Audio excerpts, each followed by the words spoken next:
ต่อไปเฮาเข้าเวลาสุดท้ายปิดกองประชุมเรียนทันทองรุ่นศรีสุริตเลขาธิการใหญ่คณะบริหารงานศูนย์กลางพรรคเป็นประธานประเทศที่เคารพนับถืออย่างสูงประธานคณะขันสูงอดีตคณะขันสูงของพรรคและรัฐที่นับถือท่านนายกรัฐมนตรีท่านห้องนายกรัฐมนตรีสมาชิกรัฐบาลที่นับถือบรรดาสมาชิกสภาแห่งชาติแขกที่มีเกียรติเทียบเทือกแพงทั้งหลายกองประชุมสมัยวิสามัญที่ 2ของทางศาสตร์สุดเก่าได้ดำเนินมาแต่วันที่ 17 มีนาคม 2025ด้วยจิตใจเข่งห้อนเต็มไปด้วยความรับผิดชอบอันสูงพดฟื้นในการเสริมขยายสิทธิประชาธิปไตยการยกสูงความสอบทางด้านการเมืองของบรรดาสมาชิกสภาแห่งชาติมหอดมือนี้ได้บรรลุผลสำเร็จอย่างจบงามทุกประการกองประชุมสมัยวิสามัญที่ 2ทางศาสตร์สุดเก่าได้พิจารณารับห้องเอาเนื้อในสำคัญจำนวนหนึ่งดังนี้กองประชุมได้พิจารณาห้องเอารัฐธรรมนูญฉบับปรับปรุงปี 2025กองประชุมสภาแห่งชาติแสดงความสมเชย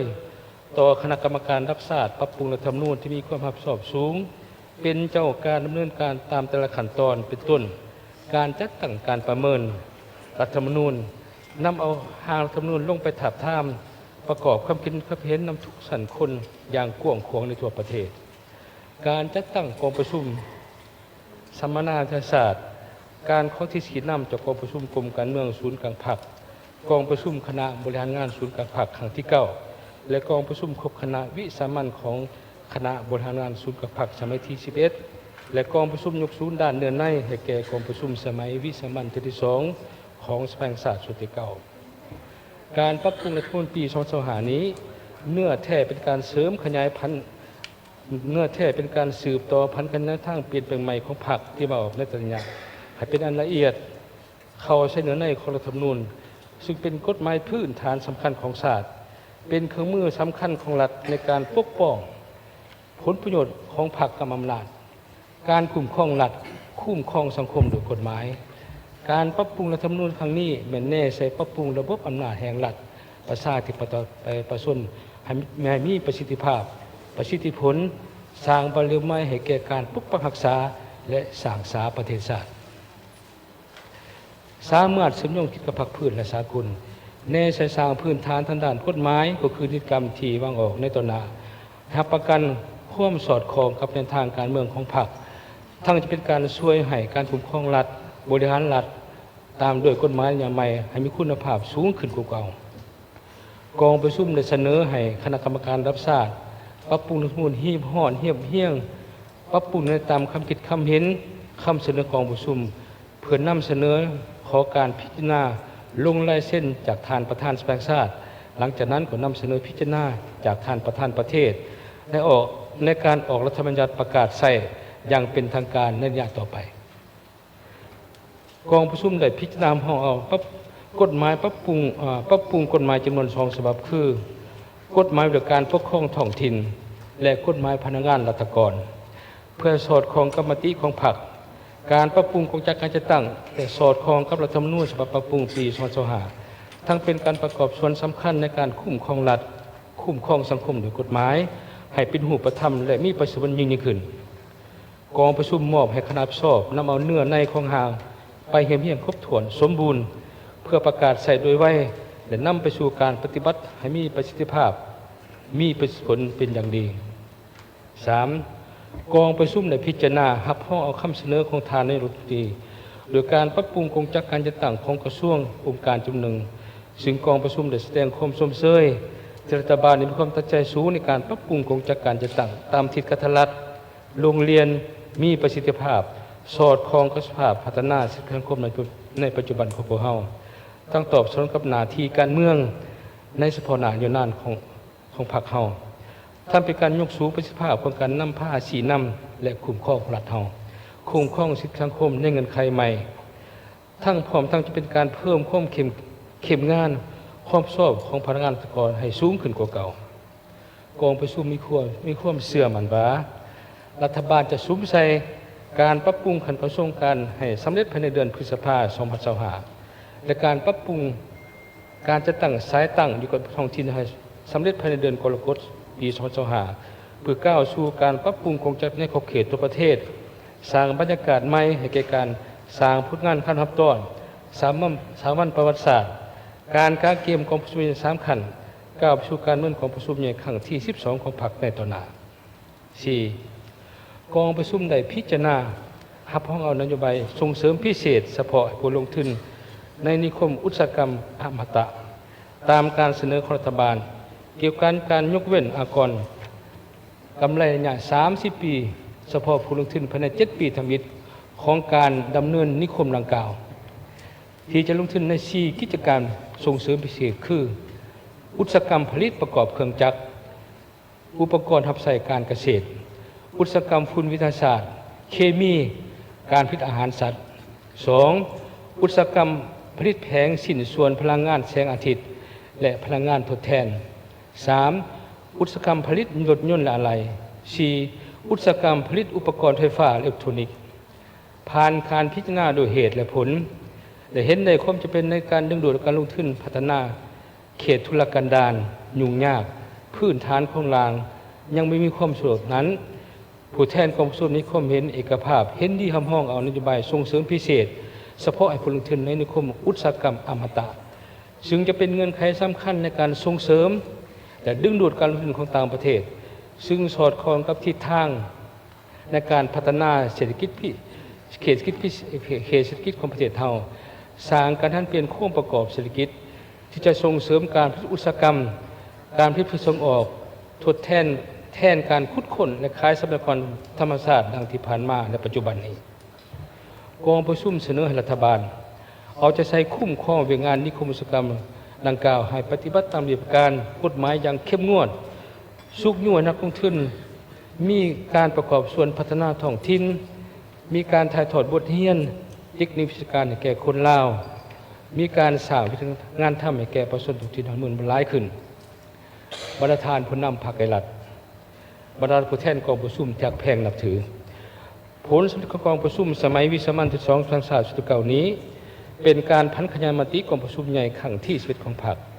แผนพัฒนาเศรษฐกิจสังคมแห่งชาติ5 ปีครั้งที่9เข้าสู่เวียงงานตัวจริงเป็นมรรคผลร่วมสู่สติปัญญาการแสดงออกถึงสิทธิประชาธิปไตยก็คือผลของการยกสูงความชอบทางด้านการเมืองของบรรดาทานสมาชิกสภาแห่งชาติการตัดสินใจสูงของรัฐบาลองค์การเกี่ยวข้อง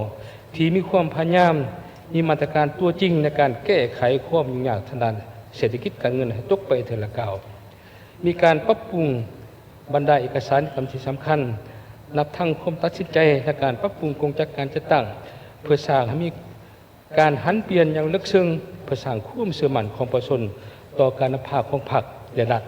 ในภารกิจปกปักรักษาและสร้างสาประเทศชาติให้มีความนับแน่นเข้มแข็งขึ้นเรื่อยๆกองประชุมสมัยวิสามัญที่2ของพันศาสตร์เก่าถ้าเพิ่นสนใจจบงามก็ย้อนมีการชี้นำอย่างใกล้ชิดจากกรมการเมืองศูนย์กลางพรรคและคณะเลขาธิการศูนย์กลางพรรคย้อนความสอบสูงของรัฐบาล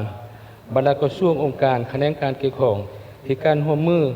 สนับสนุนอย่างกว้างขวางต่างนาคณะประจำสภาแห่งชาติสมาชิกสภาแห่งชาติขอแสดงความขอบใจเป็นอย่างสูงมายังกรมการเมืองศูนย์กลางพรรคและคณะเลขาธิการศูนย์กลางพรรคที่ย่ำได้ก็ให้การชี้นำอย่างใกล้ชิดต่อสภาแห่งชาติโดยตลอดมาขอแสดงความขอบใจเป็นอย่างสูงมายังการนำขันสูงของพรรคของรัฐอดีตก็นำขันสูงของพรรครัฐและก็นำศูนย์กลางในราชสังชาติสหพันธ์ดนเก่าแห่งชาติลาวและองค์การจัดตั้งมาส่วนขันศูนย์กลางที่ให้เกียรติเข้าร่วมกองประชุมขอบใจมายังประชาชนลาวบรรดาเผ่าอยู่ภายในและชาวลาวอยู่ต่างประเทศจะได้ติดตามกองประชุมพลในครั้งนี้อย่างจดจ่อและทรงคำคิดคำเห็น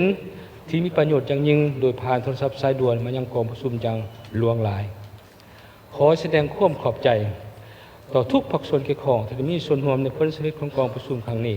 เป็นต้นกองเลขากองประชุมเที่ยวจะใช้รับสอบเนื้อในเรียกบริหารพิธีการหอบด้านหรือความห่าวหันมีความประสอบสูงขอขอบใจต่อกำลังป้องกันศาสตร์ป้องกันความสงบจะได้ประกอบส่วนให้แต่กองประชุมมีความสงบปลอดภัยทุกประการ และขอบใจต่อบรรดาองค์การสื่อมวลชนที่เอาใจใส่เผยแพร่ผลการดำเนินกองประชุมสภาแห่งชาติให้สังคมได้เข้าถึงติดตามอย่างต่อเนื่องกองประชุมมอบให้คณะประจำสภาแห่งชาติบรรดากรรมาธิการ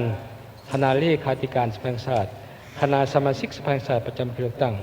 สมาชิกสภาแห่งชาติรัฐบาลองค์การเกี่ยวข้ององค์การปกครองท้องถิ่นและทุกภาคส่วนเกี่ยวข้องจะได้ผันขยายมติกองประชุมสมัยวิสามัญครั้งนี้เข้าในการปฏิบัติเป็นงานตัวจริงของแต่ละภาคส่วนให้ได้ผลสุดอย่างเป็นอย่างดีอีกทีหนึ่งในโอกาสวันสั่งต่างพรรคประชาชนปฏิวัติลาวครบรอบ70 ปีวันที่22 มีนาคม 1955หาวันที่2 มีนาคม 2025ที่ใกล้จะมาถึงนี้ข้าพเจ้าขอต่างหน้าให้คณะประจำสภาแห่งชาติต่างหน้าให้สมาชิกสภาแห่งชาติและกองประชุมสภาแห่งชาติอวยพรใช้ประเสริฐเป็นยังสายเลขาธิการใหญ่คณะบริหารงานศูนย์กลางพรรคประธานประเทศจงมีสุขภาพเข้มแข็งมีความผาสุกในชีวิตส่วนตัวครอบครัวมีความเสร็จใหม่ใหญ่หลวงกว่าเก่าในการนำพาชนประชาติก้าวขึ้นอย่างบุญจังอวยพรบรรดาการนำขันสูงของพรรคไอรัฐคณะรัฐบาลอดีตการนำพรรคไอรัฐสมาชิกสภาแห่งชาติตลอดหอดพนักงานทหารตำรวจนับทั้งชาวลาวทั่วประเทศจงมีสุขภาพพลังในสมบูรณ์มีความสุขในครอบครัวประสบความสำเร็จในชีวิตและการงานของตนในโอกาสที่มีอันสง่าราศีนี้ข้าพเจ้าในนามประธานกองประชุมขอประกาศปิดกองประชุมสมัยวิสามัญที่2ของสภาแห่งชาติชุดที่9อย่างเป็นทางการนับแต่นี้เป็นต้นไปขอขอบใจ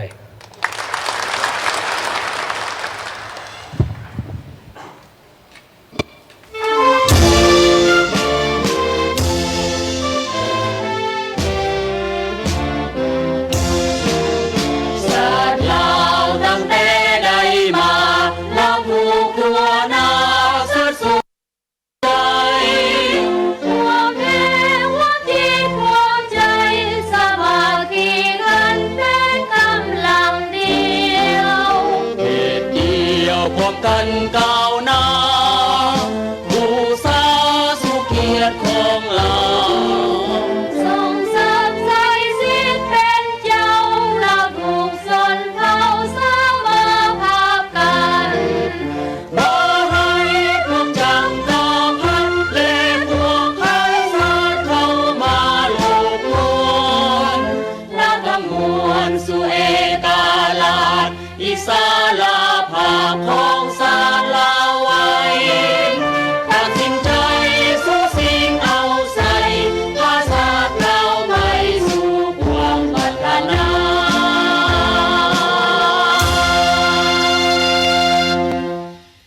เชิญกองประชุมพรรค